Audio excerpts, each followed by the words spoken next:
నిజంగా అయిందా? ఎంగేజ్మెంట్ అయింది, అది బ్రేక్ అయింది. అది అంటే ఫ్యామిలీ సెట్ కాలేదు. సో ఎమోషనల్ అవుతావా?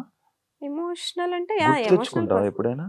అసలు ఇప్పుడు లేదు, ఇప్పుడు అసలు పిచ్చలైట్ పిచ్చలైడ్ పిచ్చలేదా? యూ అన్లక్కీ ఫెలో అనుకొని వదిలేస్తాం అంతే. అలా ఉండాలిరా నేను కూడా. ఎక్కువ స్ట్రెస్ Time తీసుకొని means బాధపడిపోయి everything, okay? అంటే ఆ సిచ్యువేషన్ ని ఆ టైంలో మనం టఫ్ అనిపిస్తది, ఉమ్, బట్ వెళ్తూ ఉంటే అది ఉమ్. నార్మల్ అయిపోతుంది. బట్ ఆ టైంలో దానికి ఈజీ అయితే కాదు for కాదు, sure. డెఫినెట్ గా కాదు. సో ఆ టైంలో ఇది ఉంది ఇది చెప్పాం కదా, బెస్ట్ ఫ్రెండ్స్ ఎందుకు అయ్యామంటే నాకు ఆ టైంలో ఇది చాలా అది చెప్పాలి మరి, ముందే చెప్పొచ్చు కదా.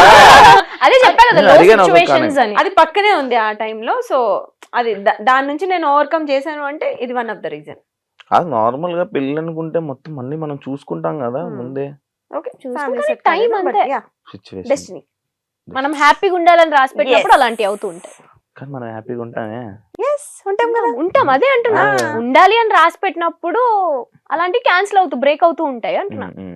It's okay, all is well, అంత మన మంచి. Everything happens for a reason Shiva, అంతే. అంతే.